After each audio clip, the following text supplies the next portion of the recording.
विद्यार्थियों, आज हम पढ़ने जा रहे हैं चोल वंश के बारे में और उसकी राजनीतिक, सांस्कृतिक और धार्मिक उपलब्धियां क्या रही उसके बारे में। विद्यार्थियों, दक्षिण भारत के जितने भी राजकुल थे उसमें चोल को जो है प्राचीनतम माना जा सकता है और महाभारत में भी चोलों का उल्लेख मिलता है और अशोक के अभिलेखों में इनकी गणना स्वतंत्र राज्य के रूप में की गई है। सिंहली ग्रंथ महावंश में कई चोल शासकों की चर्चा मिलती है। संगम साहित्य में करिकाल चोल, जो द्वितीय शताब्दी ईस्वी के लंका के राजा गजभाऊ प्रथम का समकालीन था, नामक प्रतापी शासक का उल्लेख भी हमें मिलता है, जिसकी राजधानी कावेरीपट्टनम थी। किंतु ऐतिहासिक काल में 9वीं शताब्दी ईस्वी तक चोल पल्लवों और पांड्यों की साम्राज्यवादिता के कारण अंधकार में रहे। अब बात करें चोल वंश के उत्कर्ष की, तो चोल साम्राज्य का संस्थापक विजयालय था, जिसने 846 से 871 ईस्वी तक शासन किया। वह पल्लव राजाओं का सामंत था और पल्लवों के सामंत के रूप में उसने तंजौर पर अधिकार किया और उसे अपनी राजधानी बनाई। उसके पुत्र आदित्य प्रथम, जिसका शासनकाल 871 से 907 ईस्वी था, के समय में चोल वंश जो है पूरी तरह अब स्वतंत्र हो गया। उसने कई युद्ध लड़े, जिसमें युवराज परांतक ने उसे बड़ी सहायता दी। आदित्य प्रथम के बाद परांतक प्रथम राजा बना। वास्तव में चोल शक्ति की स्थापना का श्रेय विद्यार्थियों इसी को दिया जाता है। उसने मदुरा के पांड्य राजा को हराया और लंका पर आक्रमण किया, किंतु वह राष्ट्रकूट नरेश कृष्ण तृतीय से तथा गंग शासक बुटुंग से भी पराजित हुआ। चोल राज्य का बहुत सारा भाग अब राष्ट्रकूटों के हाथ में चला गया था। परांतक विद्यार्थियों शैव धर्म का मानने वाला था और उसने शैव धर्म से संबंधित कई मंदिरों का निर्माण भी करवाया। उसकी मृत्यु के 30 वर्ष बाद तक जो है चोल राज्य अव्यवस्थित रहा और उसकी शक्ति जो है कमजोर हो गई। 985 ईस्वी में राजराज प्रथम गद्दी पर बैठा और उसके काल में चोल शक्ति का वास्तविक उत्कर्ष शुरू होता है और उसके बाद 2 शताब्दियों तक, यानी 200 साल तक चोल वंश का इतिहास संपूर्ण दक्षिण भारत का इतिहास बन जाता है। यानी दक्षिण भारत में सबसे प्रभावी कौन हो गए? चोल।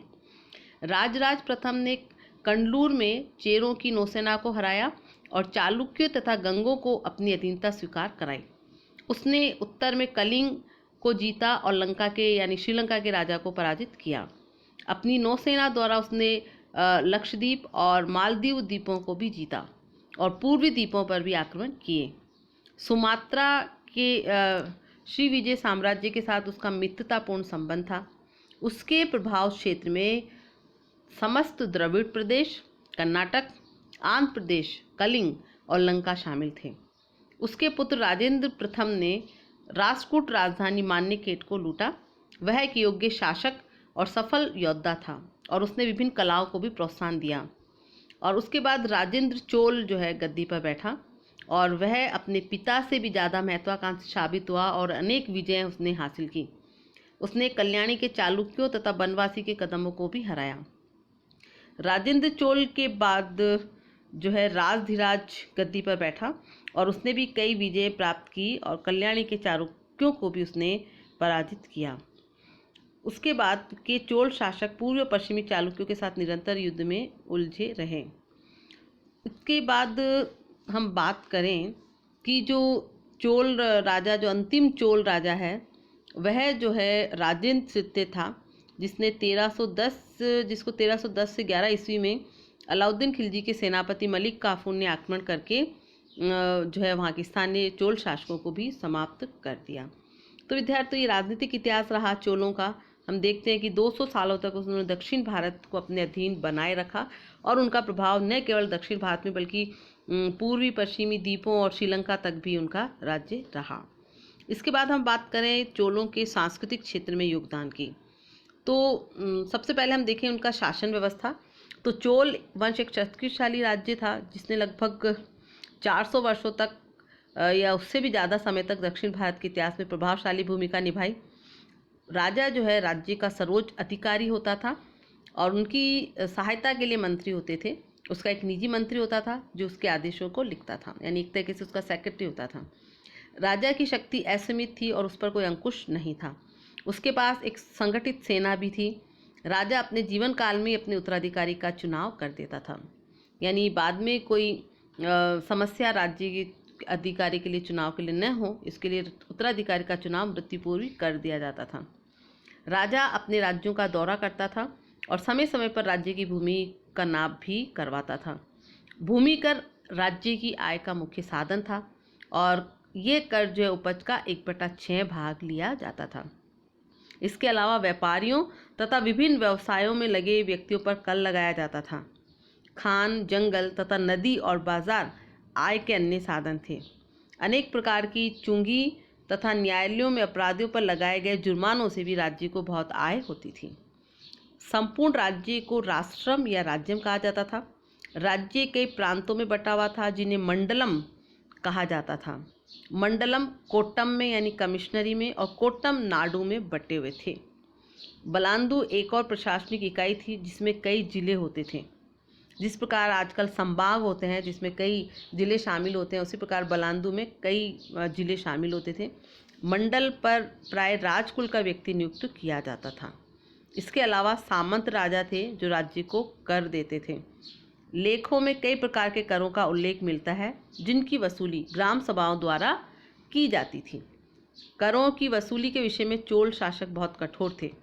कुछ ऐसे उदाहरण मिलते हैं जिनमें करों में छूट भी दी जाती थी, जैसे गांव में बस्ती वाला भाग जो है, उर है, मंदिर है, तालाब है, गांव में होकर बहने वाली नहर है, निम्न जाति के लोगों की झोपड़ियां हैं यानी परचेरी, कमानचेरी जो शिल्पियों के भवन हैं, और शमशान, ये कर मुक्त होते थे, ये कहना है नीलकंठ शास्त्री का। इसके बाद हम बात करें जो जनता के कल्याण के लिए राज्य क्या योजना बनाता था, तो जनता के हित का राज्य पूरा ध्यान रखता था और सड़क, सिंचाई, शिक्षा आदि का उचित प्रबंध किया जाता था। चोल शासकों ने बड़ी संख्या में कुओं और तालाबों का निर्माण कराया और नदियों के प्रवाह को पत्थरों से रुकवाकर झीलों की व्यवस्था की, यानी नहरों का निर्माण करवाया। उन्होंने व्यापार पर विशेष ध्यान दिया जिसकी वजह से राज्य की आय में वृद्धि हुई, राज्य में समृद्धि आई। अब इसके बाद में बात करें हम ग्राम सभाओं की, तो ग्राम सभाएं शासन व्यवस्था का प्रमुख अंग थी जो स्थानीय प्रशासन के विषयों में सर्वथा स्वतंत्र होती थी। गांव की भूमि पर इनका अधिकार होता था। ये जंगलों को साफ कराती, लगान इकट्ठा करती, मठों में शिक्षा का प्रबंध करती और न्याय आदि की व्यवस्था करती थी। सभा के सदस्यों का गांव के लोगों को द्वारा चुनाव होता था। सदस्यता की योग्यता के नियम भी बने हुए थे। सभा की बैठक नियमानुसार हुआ करती थी। ग्राम सभा कई समितियों में बटी हुई थी, जैसे सामान्य प्रबंध की समिति, सिंचाई समिति, कृषि समिति, उपवन समिति, मार्ग समिति, शिक्षा समिति, देवालय समिति, न्याय समिति इत्यादि। गांव की रक्षा का प्रबंध भी ग्राम सभा का ही उत्तरदायित्व था और सदस्य 1 साल के लिए चुने जाते थे, लेकिन अपराधी व्यक्ति सदस्य नहीं हो सकता था। गांव कई कुटुंब में बटे हुए थे और गांव के लोगों को सदाचार का जीवन बिताना होता था। इस प्रकार स्थानीय प्रशासन में इन ग्राम सभाओं का महत्वपूर्ण योगदान था। और विद्यार्थियों, दक्षिण में चोल वंश की जो ग्राम सभाएं हैं वो स्वशासन का पहला उदाहरण भारतीय इतिहास में मिलता है। इसके बाद में हम बात करें चोल काल में धर्म की, तो चोल साम्राज्य में शैव धर्म की प्रधानता थी और स्वयं चोल शासक इसी धर्म के अनुयायी थे, किंतु वैष्णव, जैन और बौद्ध धर्म के प्रति भी उनका उदारतापूर्ण दृष्टिकोण था। राजराज शैव धर्म का अनुयायी था, किंतु उसने विष्णु का मंदिर बनवाया। इस काल में धर्म में मूर्ति पूजा पर विशेष बल दिखाई देता है। लोग तीर्थ यात्रा भी करते थे और इसका विशेष महत्व समाज में माना जाता था। वैष्णव धर्म के अंतर्गत आलावार संतों ने भक्ति का खूब प्रचार किया और शैव संत जो थे उनको नायनार कहा जाता था, उन्होंने भी अपने सिद्धांतों का प्रचार किया। इसके बाद हम बात करें चोल काल में कला के विकास की, तो विद्यार्थियों, चोल नरेशों के काल में दक्षिण भारत की द्रविड़ शैली का बहुत ज़्यादा विकास हुआ। मंदिरों में सजावटपूर्ण खंभे मिलते हैं। मुख्य मंदिर के आगे एक ऊंचा द्वार बना मिलता था जिसे गोपुरम कहा जाता था। मंदिर कई मंजिलों के हैं जो देखने में पिरामिड की तरह लगते हैं। ये फोटो में आपको एक मंदिर दिखाई दे रहा है, इसमें कई मंजिलें हैं जिसमें नीचे से चौड़ा है और ऊपर होते होते जो है सकड़ा होता चला जाता है जो पिरामिड के जैसा दिखाई देता है। राजराज प्रथम का बनवाया हुआ तंजौर का शिव मंदिर द्रविड़ शैली का सबसे सुंदर उदाहरण है। यह 13 मंजिलों का है, जिसमें 82 वर्ग फीट के आधार पर गगनचुंबी विमान बना हुआ है। गंगईकोंड चोलपुरम, जो आपको दिखाई दे रहा है स्क्रीन पर, का मंदिर एक दूसरा सुंदर नमूना है। इस काल में मूर्ति कला में भी काफ़ी प्रगति हुई। पत्थरों की बनी मूर्तियों के अलावा धातु निर्मित मूर्तियाँ भी बड़ी सुंदर बनती थी। आपको सामने एक मूर्ति दिखाई दे रही है। तो ये जो 11वीं सदी की विरासत है चोल राजवंश की, और इसको जो है यूनेस्को के द्वारा विश्व विरासत के रूप में भी शामिल किया गया है, गंगईकोंड चोलपुरम की, जिसका निर्माण जो है चोल राजा के द्वारा करवाया गया था। और ये जो राजेंद्र चोल, जिसने कि 1014 से 1042 ईस्वी तक शासन किया, उसने एक जो है झील बनवाई थी, तालाब बनवाया था, जिसे चोल गंगम नाम दिया गया था, क्योंकि वो गंगा घाटी की ओर गया था और उसने गंगा घाटी के राजाओं को हराया और वहाँ से पवित्र गंगा जल को अपने साथ लाया, और इस जल को उसने इसी उद्देश्य से निर्मित एक तालाब में डलवाया था, और जैसा कि मैंने कहा उसे चोल गंगम नाम दिया गया।